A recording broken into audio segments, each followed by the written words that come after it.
Shema Israel.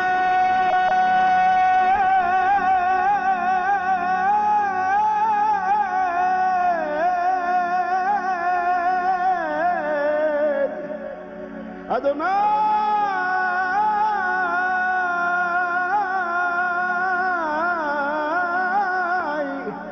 Eloheinu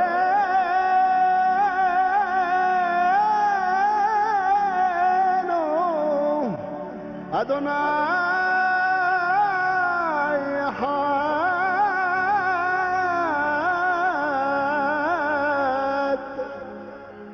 Adonai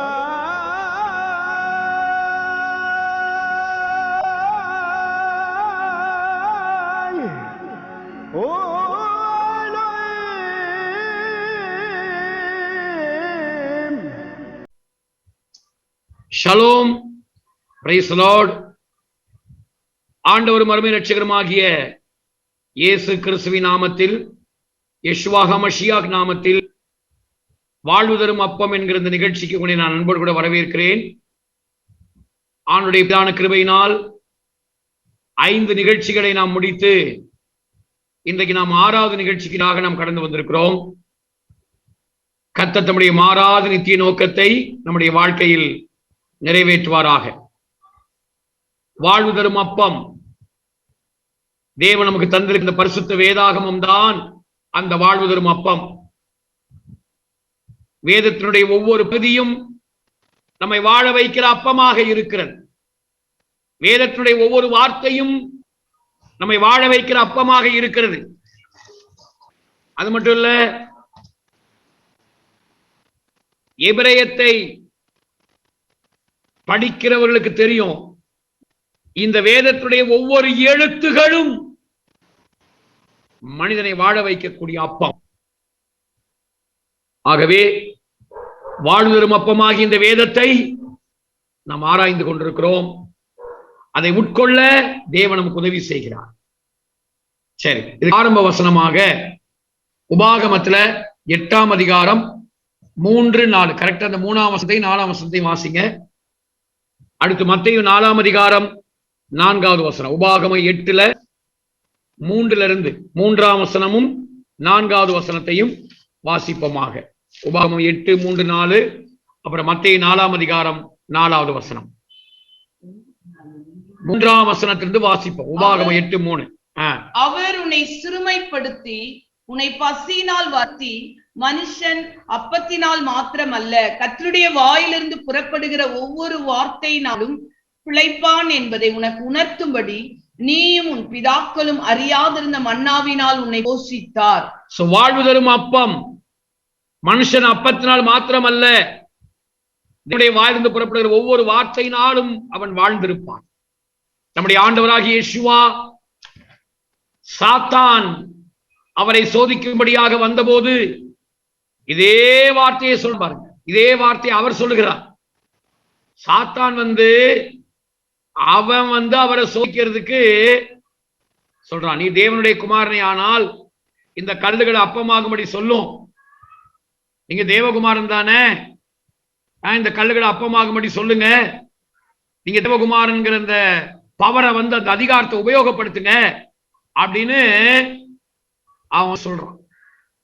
but நம்முடைய ஆண்டவர் Yeshua பாருங்க, அவனை ஜெயிக்கிறார். வார்த்தையை அவனை மேற்கொள்ளுகிறார். வாசிங்க மத்தேயு 4:4. அவர் பிரதியுத்தரமாக, மனுஷன் அப்பத்தினால் மாத்திரம் அல்ல தேவனுடைய வாயிலிருந்து புறப்படுகிற ஒவ்வொரு வார்த்தையினாலும் வாழ்ந்திருப்பான் என்று எழுதியிருக்கிறதே என்றார். தேவன் வாயிலிருந்து புறப்படுகிற ஒவ்வொரு வார்த்தையினாலும் வாழ்ந்திருப்பான். நம்முடைய வாழ்க்கையிலையும் சாத்தான் அநேக சோதனைகளை கொண்டு காலத்துக்கு முன்பாகவே நம்ம செயல்படுவதற்கு நம்மளை வருவான். அப்ப நம்ம சொல்லணும், டேய், நாங்க அப்பத்தினால மட்டும் வாழ்றவங்க இல்ல, தேவனுடைய வாயிலிருந்து புறப்படுற ஒவ்வொரு வார்த்தையினாலும் வாழ்கிறவர்கள். எங்களை ஆண்டவர் வார்த்தையினால வாழ வைப்பார் என்று நாம் அவனுக்கு சவால் விடணும், அவனை ஜெயிக்கணும். சரி, அப்ப இந்த முழு வேதம் இதுதான் நமக்கு அப்பம். சரி, நம்ம இதுல நம்ம முதல் படத்துல இருக்கிறோம்.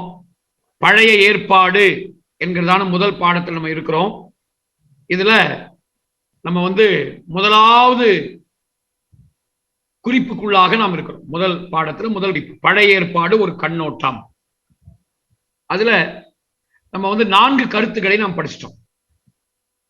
இந்த ஒவ்வொரு காரியமும் நமக்கு ஒவ்வொரு பாடத்தை நமக்கு சொல்லிக் கொடுக்கிறது. ஆதியாகமம் 1-11 வரைக்கும் இருக்கிற மனித வரலாறு, ஆதியாகம் 12 ஆதியாகம் 50 வரைக்கும் இருக்கிற இஸ்ரவேலுடைய வரலாறு, அந்த முற்பிதாக்களின் காரணம் கற்றுக் கொடுக்கிற பாடம் என்னன்னா விசுவாசம். இரண்டாவது யாத்ராகமத்தில் 1 சாமுவேல் 8ஆம் அதிகாரம் வரைக்கும் இருக்கிற தீர்க்கதரிசிகளின் காலம், மோசே முதல் சாமுவேல் வரை தீர்க்கதரிசிகளால் வழிநடத்தப்படுகிற காலம் நமக்கு கற்றுக் கொடுக்கிற ஒரே ஒரு பாடம். நிறைய பாடங்கள் இருந்தால் ரொம்ப பிரதானமான பாடம் விலகி போகாதிருங்கள் பாடம். அது மட்டும் இல்ல, நம்ம படிச்சோம் யோபினுடைய சரித்திரமும் அந்த முதலாம் முற்பிதாக்களுடைய காலத்துலதான் யோபினுடைய சரித்திரமும் எழுதப்பட்டது என்பதை நம்ம கவனிச்சோம். இப்படி நம்ம 4 கருத்துக்களை நம்ம படிச்சோம். இப்போ 5வது கருத்துக்கு நேராக நம்ம கடந்து போகணும். 1 சாமுவேல் 9ஆம் அதிகாரத்திலிருந்து 2 நாளாகமம் 36ஆம் அதிகாரம் வரைக்கும் இஸ்ரவேலர்கள் ராஜாக்களால் வழிநடத்தப்படுகிறார்கள். நம்ம ஏற்கனவே படிச்சோம், பேட்ரியாக்ஸ், ப்ராஃபெட்ஸ், பிரின்சஸ். இப்போ 1 சாமுவேல் 9ஆம் அதிகாரத்திலிருந்து 2 ராஜாக்கள் 36ஆம் அதிகாரம் வரைக்கும் இஸ்ரவேல் ஜனங்கள் ராஜாக்களால் வழிநடத்தப்படுகிறார்கள். இந்த ஒரு முக்கியமான விஷயத்தை நம்ம விளங்கிக் கொள்ள வேண்டும். சவுல் ராஜாவிலிருந்து சிதேக்கியா ராஜா வரைக்கும் ஜனங்கள் ராஜாக்கால் வழிநடத்தப்படுகிறார்கள். 6வது கருத்து என்ன அப்படின்னா, அடுத்தது 6வது கருத்து, இந்த காலகட்டத்தில் தான் நல்லா கவனித்துக் கொள்ளுங்க, இந்தாக்கள் ஜனங்களை வழிநடத்தின இந்த காலகட்டங்கள்ல தான் நம்ம வேதத்தை பாடல் புத்தகங்களா இருக்கக்கூடியதான சங்கீதங்கள், நீதிமொழிகள், பிரசங்கி, உன்னத பாட்டு போன்றதான புத்தகங்கள் எல்லாம் எழுதப்பட்டது இந்த காலகட்டத்தில். ராஜாக்கள் ஆண்டாங்க இல்லையா, ராஜாக்களால் வழிநடத்தப்படலை ஜனங்கள். இந்த காலகட்டத்தில் தான் பாடல் புத்தகங்களாகிய சங்கீதம், நீதிமொழிகள், பிரசங்கி, உன்னத பாட்டு போன்ற புத்தகங்கள் எல்லாம் இந்த காலகட்டத்தில் எழுதப்பட்டவைகள்.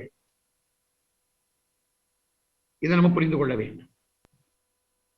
அடுத்தது 7வது ஒரு கருத்து என்ன அப்படின்னா, ஏசாயா, எரேமியா போன்ற பெரிய தீர்க்கதரிசன புத்தகங்களும், அடுத்தது ஓசியா முதல் செப்பனியா வரைக்கும் இருக்கிற சிறிய தீர்க்கதரிசிகளின் புத்தகங்களும் இதெல்லாம் எழுதப்பட்டது இந்த காலகட்டத்தில் தான்.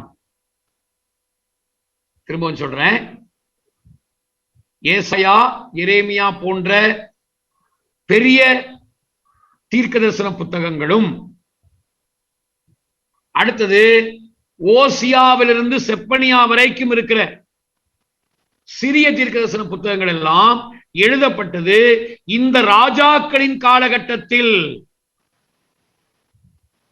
இஸ்ரவேல் ஜனங்கள் ராஜாக்களால் வழிநடத்தப்பட்டார்களே இந்த காலகட்டத்தில் தான் இது எழுதப்பட்டது. சரி, இந்த காலகட்டம் நமக்கு கற்றுக் கொடுக்கிற ரொம்ப பிரதானமான பாடம் என்ன? இந்த புது உடன்படிக்கையின் காலத்தில் வாழ்கிற உங்களுக்கு எனக்கும் கற்றுக் கொடுக்கிற பிரதானமான பாடம் என்ன? நம்ம படிச்சோம் இல்லையா, முற்பிதாக்களின் காலத்துல விசுவாசம், தீர்க்கதரிசிகளின் காலத்துல விலகி போகாதீங்க, இது பாடம். இந்த காலகட்டத்தில் நம்ம கற்றுக் கொடுக்கப்படுகிற பாடம் என்ன? சங்கீதம் 132 இந்த ராஜாக்களின் காலத்தில் எழுதப்பட்ட இந்த சங்கீதம் 132 கடைசி 2 வசனங்களை படிக்கும் போது சங்கீதம் 132 அதனுடைய கடைசி 2 வாசிக்க கேட்போம். அங்கு ஒரு அற்புதமான காரியத்தை ஆண்டவர் உங்களுக்கு எனக்கு சொல்லி இருக்கிறார். கர்த்தரை விசுவாசிக்கிற நீங்களும் நானும் அவரை விட்டு விலகி போகாமல் இருப்பதற்காக, எந்த நிலையில் அவரை விட்டு விலகி போகாமல் இருப்பதற்கு தேவன் நமக்காக ஒரு வழி ஆயத்தம் பண்ணி வச்சிருக்காரு பாருங்க. வாசியுங்கள். அங்கே தாவீதுக்காக ஒரு கொம்பை முளைக்க பண்ணுவேன், நான் அபிஷேகம் பண்ணுவித்தவனுக்காக ஒரு விளக்கை ஆயத்தம் பண்ணினேன், அவன் சத்துருக்களுக்கு வெட்கத்தை உடுத்துவேன், அவன் மீதிலோ அவன் கிரீடம் பூக்கும் என்றார். இங்க முக்கியமான வார்த்தை, அவனுக்காக ஒரு விளக்கை ஆயத்தம் பண்ணினேன். தாவீதுக்காக மட்டும் இல்ல, இந்த புது உடன்படிக்கையின் காலத்தில் வாழ்கிற உங்களுக்காக எனக்காக ஆண்டவர் ஒரு விளக்கை ஆயத்தம் பண்ணி இருக்கிறார். முற்பிதாக்களின் காலம் சொல்லுது, நீ என்ன விசுவாசி. ஆண்டவர் சொல்றாரு. தீர்க்கதரிசிகளின் காலத்தின் மூலமா ஆண்டவர் நமக்கு சொல்ற பாடம், நீ என்ன விட்டு எந்த நிலைமையில விலகி போயிடாத. 3வது, இந்த ராஜாக்களின் காலத்தின் மூலமா நமக்கு அவர் என்ன சொல்றாரு, நீ அப்படி விலகி போகாம இருக்கிறதுக்கு உனக்காக விளக்கை நான் ஆயத்தம் பண்ணி இருக்கிறேன். விளக்கு யாரு? வேறு யாரும் அல்ல, நம்முடைய இரட்சகர் யெஷுவா மஷியாஹ், இயேசு கிறிஸ்துவே நம்முடைய வாழ்க்கையினுடைய ஒளி விளக்காக இருக்கிறார். இந்த ஆண்டவராகிய யெஷுவாவை உறுதியாய் பற்றிக் கொள்கிற வரைக்கும் நம்ம வாழ்க்கையில அவரை விட்டு விலகி போக முடியாது. விலகி போக முடியாது. ஏன்னா நமக்கு சரியான பாதையை காட்டக்கூடிய, அதிரியப்படும் போது தைரியத்தின் பாதையை காட்டக்கூடிய விளக்கு, அவிசுவாசப்படும் போது விசுவாசம் என்கிற பாதையை காட்டக்கூடிய விளக்கு அவர்.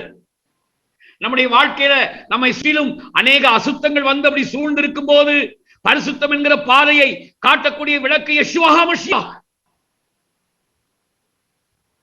குற்ற உணர்வுகள் நம்மை வாட்டி வைக்கும் போது நீ முற்றிலும் ஜெயங்கொள்ள முடியும் என்று சொல்லி ஜெயத்தின் பாதையை நமக்கு காண்பித்து கொடுக்கிற விளக்கு யெஷுவா மஷியாஹ். அவர் விளக்காக இருக்கிறார். உங்களுக்காக எனக்காக பிதாவாகிய தேவனால் ஆயத்தம் பண்ணப்பட்ட விளக்கு யெஷுவா மஷியாஹ், இயேசு கிறிஸ்து. மனிதனாக வந்தாரே, அவர்தான் நமக்கு விளக்கு. ஆகவேதான் யோவான் 8ஆம் அதிகாரத்துல 12வது வசனத்துல அவர் அழகா சொல்றாரு பாருங்க.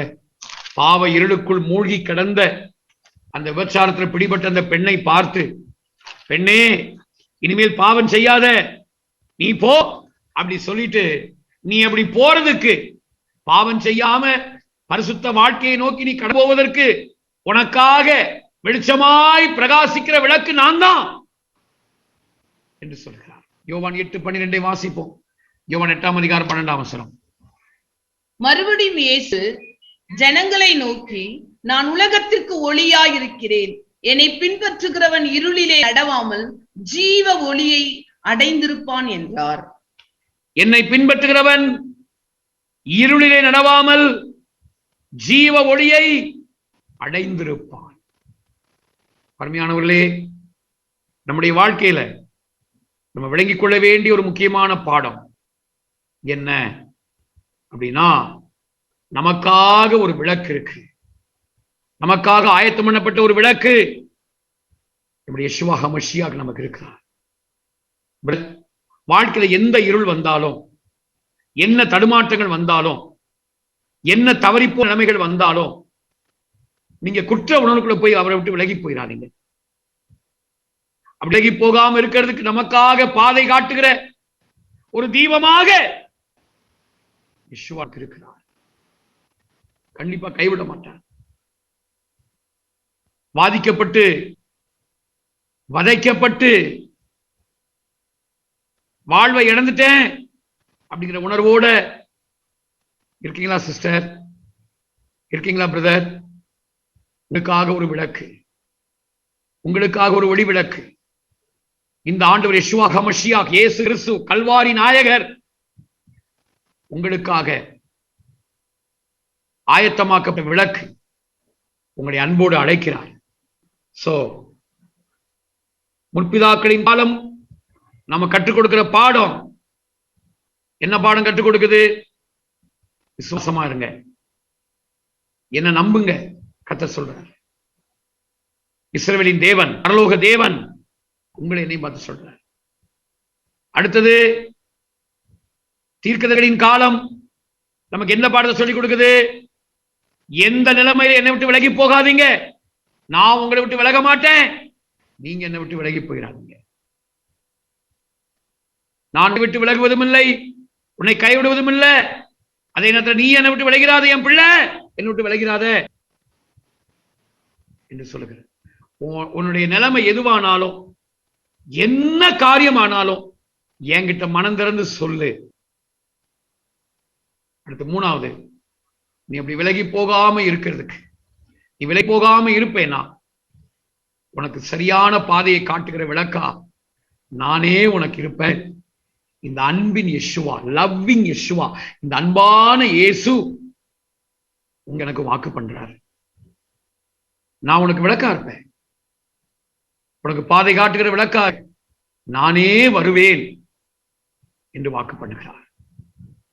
ஆகவேதான் நம்ம பாடுகிறோம், பாவ இருள் என்னை வந்து சூழ்ந்து கொள்கையில் தீபமா என்னை வந்து தீபமாக்கினார்.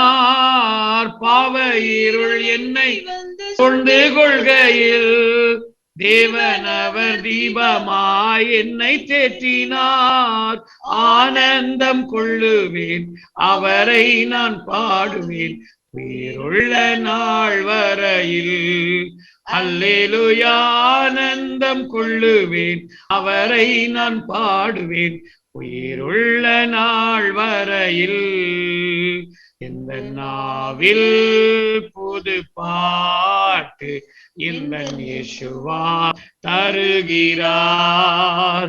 இந்த நாவில் புது பாட்டு இந்த யேசுவா தருகிறார். அர்ப்பணித்தவர்களாக ஒரு விசுவாசத்தோடு கூட வாழ்விழந்துட்டேங்கிற நிலைமையில நீங்க இருக்கீங்களா? எல்லாமே எனக்கு இருளா தெரியுது, நான் எங்க போவேன் இருக்கிறீங்களா? இதோ உங்களுக்காக ஒரு விளக்கு. இன்னொரு முறை கூட என்னோட கூட சேர்ந்து, பாவ இருள் என்னை வந்து சூழ்ந்து கொள்கையில் தேவன் அவர் தீபமாய் என்னை தேற்றினார். பாவ இருள் என்னை வந்து சூழ்ந்து கொள்கையில் தேவன் அவர் தீபமாய் என்னை தேற்றினார். ஆனந்தம் அவரை நான் பாடுவேன் உயிருள்ள நாள் வரையில். அல்லேலூயா, ஆனந்தம் கொள்ளுவேன், அவரை நான் பாடுவேன் உயிருள்ள நாள் வரையில். எந்த நாவில் புது பாட்டு எந்த யேசுவா தருகிறார். எந்த நாவில் புது பாட்டு எந்த யேசுவா தருகிறார். ஆனந்தம் கொள்ளுவேன், அவரை நான் பாடுவேன் உயிருள்ள நாள் வரையில். அல்லேலூயா, ஆனந்தம் கொள்ளுவேன், அவரை நான் பாடுவேன் உயிருள்ள நாள் வரையில். அப்போ இந்த ராஜாக்களின் காலம் உங்களுக்கு கற்றுக் கொடுக்கிற ஒரு மிகப்பெரிய பாடம் என்ன அப்படின்னா, உங்களுக்காக ஒரு விளக்கு, விளக்கை நான் ஆயத்தம் பண்ணி இருக்கிறேன் என்று சொல்லுகிறார். எட்டாவது கருத்து என்ன அப்படின்னா, நல்லா கவனிங்க. எட்டாவது, புலம்பல், எசேக்கியேல், தானியேல் போன்ற இந்த புத்தகங்கள் இருக்கு இல்லையா, இந்த புத்தகங்கள் இந்த இஸ்ரவேல் ஜனங்கள் சிறையிருப்புக்குள்ளாக போன காலகட்டத்தில் எழுதப்பட்டவைகள். புலம்பல், எசேக்கியேல், தானியேல். இந்த 3 புத்தகங்களும் அவங்க சிறைப்பட்டு போன காலத்தில் எழுதப்பட்ட புத்தகங்கள். விளங்கிக் கொள்ளுங்க. சாலமோனுடைய, நமக்கு தெரியும் பிரதானமான ராஜாக்கள் 3 பேர், சவுல், தாவீது, சமன். முழு இஸ்ரவேலையும் ஆண்டாங்க. அதுலயும் தாவீது, சாலமோன், தாவீதெல்லாம் அன்றைக்கு இருந்த பாதி உலகத்தை ஆண்டவர்கள், தேசங்களை ஆண்டார். அப்போ இந்த சவுல், தாவீது, சாலமோன், இந்த 3 ராஜாக்களும் முழு இஸ்ரவேலை ஆண்ட ராஜாக்கள். சாலமோனுக்கு பின்பு ராஜ்யம் 2ஆக பிரிகிறது. இந்த பக்கம் சாலமோனுடைய மகனாகிய ரெகோபெயாம், அந்த பக்கம் சாலமோனுக்கு ஊழியக்காரனாக இருந்த யெரொபெயாம். இந்த சைடு ரெகோ, அந்த பக்கம் யெரொபெயாம்.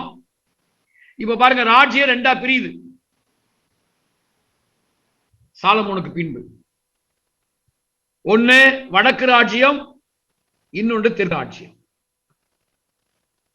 10 கோத்திரங்களை கொண்ட ராஜ்யம் வடக்கு ராஜ்யம். இதைத்தான் இஸ்ராயேல், எப்ராயிம், யோசேப்பு என்றெல்லாம் பேர் சொல்லி அழைக்கிறது இல்லையா?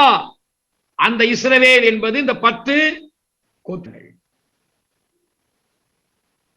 அடுத்தது இன்னொரு ராஜ்யம் தெற்கு ராஜ்யம், யூதா, பென்யமின். இந்த 2 கோத்திரங்கள் இணைந்து அந்த ராஜ்யம் தெற்கு ராஜ்யம். இதுக்கு யூதா என்று பெயர். இப்போ சாலமோனுக்கு அப்புறம் ரெகோபெயாமுடைய தலைமையில தெற்கு ராஜ்யம் நடக்குது, யெரொபெயாமுடைய தலைமையில வடக்கு ராஜ்யம் நடக்குது. இப்போ இந்த 2 சந்ததிகளும் அப்படியே அவங்க ஆளுகை செய்கிறார்கள், ராஜாக்களாக ஆளுகை செய்கிறாங்க. பாத்தீங்கன்னா இந்த வடக்கு ராஜ்யம், அந்த 10 கோத்திரங்களை கொண்ட ராஜ்யம் தேவனுக்கு விரோதமாய் எழும்பி துரோகம் பண்ணி, ஆண்டவருக்கு விரோதமா கலகம் பண்ணி அப்படி அவங்க வாழ்ந்தாங்க.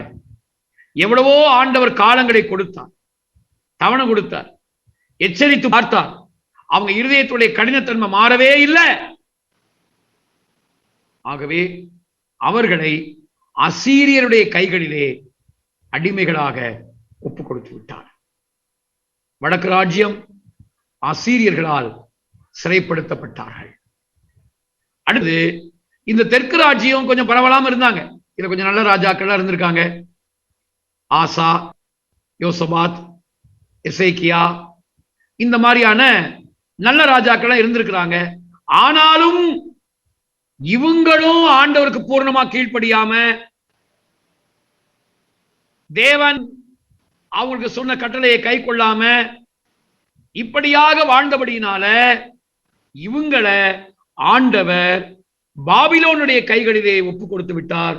இந்த யூதா ராஜ்யம் பாபிலோனியர்களால் சிறைப்பட்டு போய்விட்டது. பாபிலோனியர்கள் சிறைப்பிடிச்சு கொண்டு போயிட்டாங்க. இதுதான் சிறையிருப்பின் காலம். இந்த சிறையிருப்பின் காலம்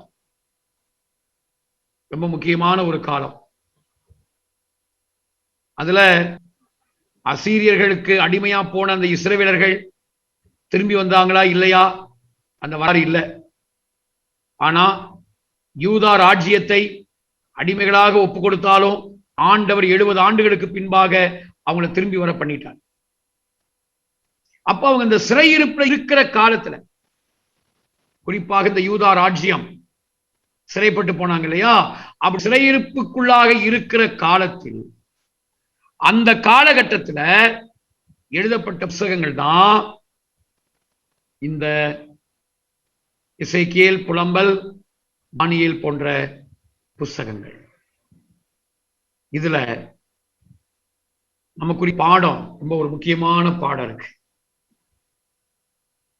முற்பிதாக்களின் காலத்துல விசுவாசம், தீர்க்கதரிசிகளின் காலத்துல விலகாதிருங்கள், விலகி போகாதிருங்கள் என்கிற பாடம். ராஜாக்களின் காலத்துல விளக்கை ஆயத்தம் பண்ணி இருக்கிறார் என்கிற பாடம். விளக்கு வந்துருச்சுன்னா அடுத்த வரும். சிறையிருப்பின் காலத்துல என்ன அப்படின்னா, அந்த சிறையிருப்பு ஒரு இருள். இங்கதான் ஆண்டவர் சொல்றாரு, உங்களுக்கு ஒரு வியல் உண்டு, விடிவு காலம் உண்டு. அப்ப சிறையிருப்பின் காலம் நமக்கு என்ன பாடத்தை கற்றுக் கொடுக்கிறது அப்படின்னு சொன்னா, உனக்கு இந்த காலம் இப்படியே நீடிக்காதப்பா, உனக்கு ஒரு விடிவு காலம் உண்டு. நீயா சொந்த பலத்துல போராடி தோற்று போய் இப்படி சிறையிருப்புக்குள்ள வந்துட்ட, பட் உனக்கு ஒரு விடிவு காலம் உண்டு. உனக்கு நான் ஒரு விடிவு காலத்தை வச்சிருக்கேன். இது இப்படியே நீடிக்காது. உனக்கு ஒரு விடிவு காலம் உண்டு. சோ கர்த்தர் விடிவு காலம் உண்டுன்னு சொல்றார். எரேமியாவுல அந்த விடிவு காலத்தை முன்னறிவிக்கிறார், இல்ல அந்த விடிவு காலத்தை இன்னும் உறுதிப்படுத்துகிறார். எரேமியா 29ஆம் அதிகாரம் அதனுடைய 11வது வசனத்தை வாசிக்கலாம். எரேமியா 29ஆம் அதிகாரம் 11வது வசனம். நீங்கள் எதிர்பார்த்திருக்கும் முடிவை உங்களுக்கு கொடுக்கும்படி நான் உங்கள் பேரில் நினைத்திருக்கிற நினைவுகளை அறிவேன் என்று கர்த்தர். அவைகள் தீமைக்கல்ல, சமாதானத்துக்கு ஏதுவான நினைவுகளே. உங்களுக்கு எதிர்பார்த்திருக்கிற முடிவை உங்களுக்கு நான் தருவேன். திருவிடயத்தில் நீங்க பாத்தீங்கன்னா இந்த வசனம் இப்படி அழகா சொல்லியிருக்கோம், உங்களுக்காக நல்வாழ்வின் திட்டங்களை, எதிர்கால திட்டங்களை நான் வைத்திருக்கிறேன். அது ஒருபோதும் தீமைக்கு ஏதுவானது அல்ல, அது நன்மைக்கும் சமாதானத்துக்கும் ஏதுவானவைகள் அப்படி சொல்ற. அப்ப உங்களுக்கு என்ன உண்டு? விடியற்காலம் உண்டு. உங்களுக்கு விடிவு காலம் இருக்கு பிரதர், சிஸ்டர் இருக்கு. இப்போ இந்த சிறையிருப்பின் காலத்தில் எழுதப்பட்ட புத்தகத்துல எசேக்கியேல் இதை இன்னும் அழகாக உறுதிப்படுத்துகிறார்.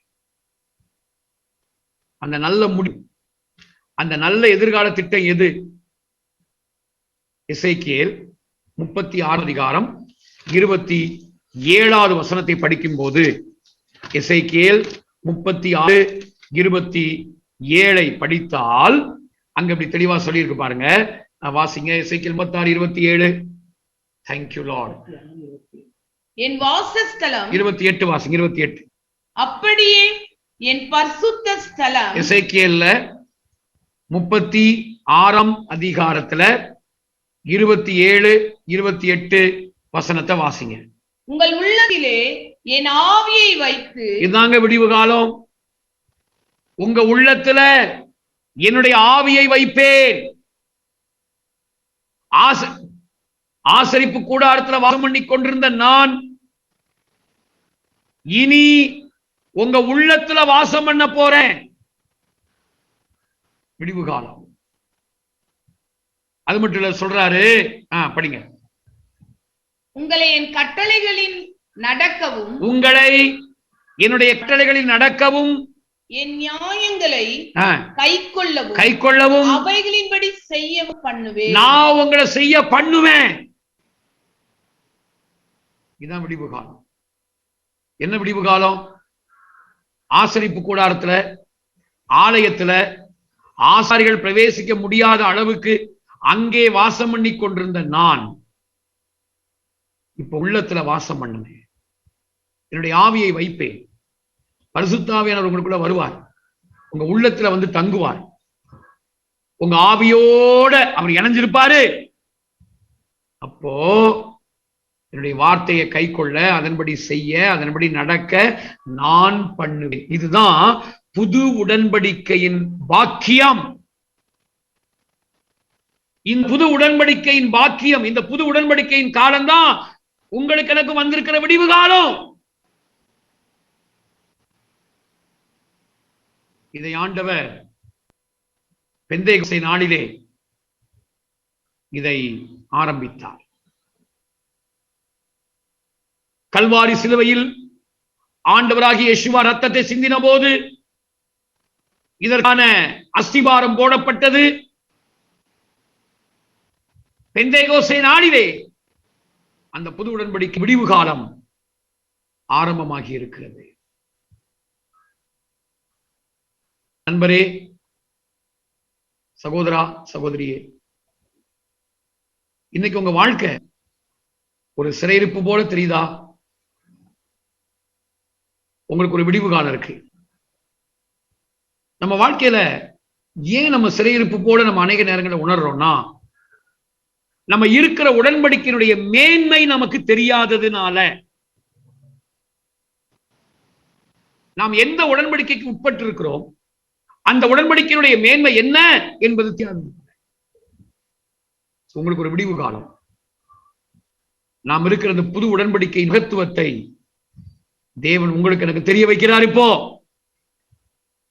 நம்ம ரட்சிக்கப்பட்டு நம்ம அந்த புது உடன்படிக்கைக்குள்ள இருந்தாலும் அந்த புது உடன்படிக்கைக்குள்ள இருக்கிறோங்கிறது நமக்கு அந்த உணர்வு இல்லை. தேவனோட உறவு இருந்தால் இந்த உணர்வு இருக்கும். கோலியாத் வந்தபோது, கோலியாத் அப்படின்னா சிறையிருப்புன்னு அர்த்தம். கோலியாத் வந்தபோது அன்னைக்கு இஸ்ரவேல் ஜனங்கள் எல்லாரும் விருத்த சேதனம் பண்ணவங்க தான், சவுலும் விருத்த சேதனம் பண்ணதான். ஆனா அவங்களுக்குள்ள அந்த உடன்படிக்கையின் உணர்வு இல்லை. உடன்படிக்கைக்குள்ள இருந்தாலும் உடன்படிக்கையின் உணர்வு இல்லாவிட்டால் சிறையிருப்பை மேற்கொள்ள முடியாது, விடிவு காலம் வராது. ஆனால் அங்கே ஒரு தாவீது வந்தார், உடன்படிக்கை உணர்வுள்ளவர் வந்தார். அவர் சொல்றார் பாருங்க, 1 சாமுவேல் 17:26 1 சாமுவேல் 17ஆம் அதிகாரத்துல 26ஆம் வசனத்தை படிக்கும் போது அவர் சொல்றார் பாருங்க, ஒரு அற்புதமான வார்த்தை. அங்கதான் அங்கே ஜனங்களுக்கு விடிவு காலம் உண்டாகுது. 17:26 1 சாமுவேல் 17:26. அப்பொழுது தாவீது தன்னண்டையிலே நின்றவர்களை பார்த்து, இந்த பெலிஸ்தனை கொன்று இஸ்ரவேலுக்கு நேரிட்ட நிந்தையை நீக்குகிறவனுக்கு என்ன செய்யப்படும்? ஜீவனுள்ள தேவனுடைய சேனைகளை நிந்திக்கிறதற்கு விருத்த சேதனம் இல்லாத இந்த பெலிஸ்தன் எம்மாத்திரம் என்றார். அந்த வேர்டு கவனிக்கப்படணும். விருத்த சேதனம் இல்லாத இந்த பெலிஸ்தியன் எம்மாத்திரம். அப்ப அவர் என்ன சொல்றார்? நான் விருத்த சேதனம் உள்ளவன், உடன்படிக்கைக்கு உட்பட்டவன். இந்த உணர்வு தான் கோலியாத்துடைய வாழ்க்கை. கோலியாத்துடைய வாழ்க்கைய வந்து சின்னாபின்னமாக்கி, சிறையிருப்பின் அனுபவம் என்கிற பெயரை உடையவனை சின்னாபின்னமாக்கும்படியாக தாவீதை தைரியமாக நிற்க வைத்தது உடன்படிக்கையின் உணர்வு. இன்னைக்கு நம்ம வாழ்க்கையில ஏன் சிறையிருப்பை விட்டு வர முடியல? நமக்கு ஒரு விடிவு காலம் இருக்கு பிரதர். அந்த விடிவு காலம் தான் என்ன? உடன்படிக்கையினுடைய உணர்வுக்குள்ள நம்ம வரணும். உடன்படிக்கையினுடைய உணர்வுக்குள்ள வந்த அடுத்த மூமெண்ட், அடுத்த நொடியில விடிவு காலம் வந்துரும் நம்ம வாழ்க்கையில. உள்ளத்திலே ஆவி வைப்பேன், வசனத்தின்படி செய்யவும் அதன்படி நடக்கவும் பண்ணுவேன் என்று சொல்கிறார். இதுதான் இந்த சிறையிருப்பின் காலத்துல, இந்த ஏற்பாட்டு காலத்தில் வாழ்கிற உங்களுக்கு எனக்கும் கர்த்தர் கற்றுக் கொடுக்கிற பாடம். உங்களுக்கு ஒரு விடிவு காலம் இருக்கு. அந்த விடிவு காலம் தான் என்ன? புது உடன்படிக்கையோட நம்ம ஏற்கனவே வந்திருந்தாலும் அந்த புது உடன்படிக்கையுடைய உணர்வு இல்லாம இருக்கிறது. சோ அந்த உணர்வை நான் உனக்கு தருவேன், அதை உனக்கு நான் சொல்லி கொடுத்திருக்கேன், அந்த உணர்வை நான் உனக்கு தருவேன். அதான் அந்த விடிவு காலம். அந்த உணர்வு வந்துச்சுன்னா எவ்வளவு அதைரியமானவங்க தைரியமா மாறிடுவாங்க. எவ்வளவு தலை குனிஞ்ச நிலைமையில் இருக்கிறவங்க தலை நிமிர்ந்துருவாங்க. கர்த்தர் நிமிர வச்சிருவாரு. உள்ளத்திலே ஆவியை வைப்பேன், செய்யவும் அதன்படி பண்ணவும் செய்யவும் பண்ணுவேன், அதன்படி நடக்கவும் பண்ணுவேன் என்று சொல்லுகிறார். இப்ப பாருங்க, முற்பிதாக்களின் காலம் விசுவாசம், தீர்க்கதரிசிகளின் காலம் விலகி போகாதிருங்கள், ராஜாக்களின் காலம் என்ன சொல்லுது நமக்கு? விளக்கை ஆயத்தம் பண்ணி இருக்கிறேன். அடுத்து சிறையிருப்பின் காலம் நமக்கு என்ன சொல்லுது? விடிவு காலம் உண்டு என்று சொல்லிக் கொடுக்கிறேன். விடிவு காலம் உண்டு. உள்ளத்திலே ஆவியை வைப்பேன். எல்லா அர்ப்பணித்தவர்களாக ஆவியானவரே, ஆவியானவரே, பரிசுத்த ஆவியானவரே, ஆவியானவரே, ஆவியானவரே, பரிசுத்த ஆவியானவரே, எங்களுக்குள்ளே வாசம் செய்யும் ஆவியானவரே, இந்நாளிலும் சித்தம் போல் நடத்தி செல்லுமையா. எங்களுக்குள்ளே வாசம் செய்யும் ஆவியானவரே, இந்நாளிலும் சித்தம் போல் நடத்தி செல்லுமையா. ஆண்டவரே, நாங்களுக்கு நன்றி செலுத்துகிறோம்ப்பா. ஆண்டவரே, எங்களுக்காக ஒரு விளக்கை நீங்க ஆயத்தம் பண்ணி இருக்கிற நல்ல தயவை நினைத்து உங்களுக்கு நன்றி செலுத்துகிறோம். எங்களுக்காக இன்னைக்கு நாங்க இருக்கிற இந்த காலகட்டம் ஒரு சிறையிருப்பு போல ஆண்டவரை இருக்கிற இந்த காலகட்டத்துல எங்களுக்காக ஒரு விடியலாக, விடிவு காலமாக எங்களை புது உடன்படிக்கையின் மக்களாக வச்சிருக்கீங்களப்பா. உங்களுக்கு நன்றி. தொடர்ந்து கத்த நடங்க, கூட இருங்கப்பா. உங்க வல்லமையை விளங்க பண்ணுங்க. வசனம் கேட்ட ஒவ்வொருவரையும் அந்த அனுபவத்துக்குள்ள கொண்டு வாங்க. எல்லாருக்குள்ளே ஒரு புதிய நம்பிக்கையை தாங்கப்பா. திருப்பு முனையை உண்டாக்குங்கப்பா. அன்பு கடத்துல ஒப்பு கொடுக்கிறோம். ஆசீர்வதிங்க.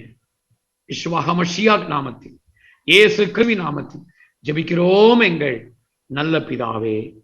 ஆமென், ஆமென். Thank you. Shalom. Praise. அழிந்து போகும் அப்பத்தினால் மட்டுமல்லவே, உம் வாயின் வார்த்தை ஒவ்வொன்றினால் பிழைத்திடுவேனே.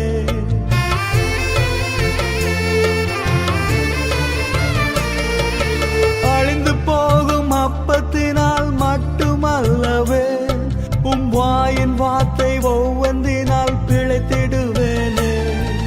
வானம் பூமி ஒளிந்திட்டாலும் மாற வசனங்கள் அதை அனுப்பி என்னை குணமாக்கும் அன்பின் தகப்பனே. வானம் பூமி ஒளிந்திட்டாலும் மாற வசனங்கள் அதை அனுப்பி என்னை குணமாக்கும் அன்பின் தகப்பனே. ஒரு வார்த்தை சொல்லும் கர்த்தாவே,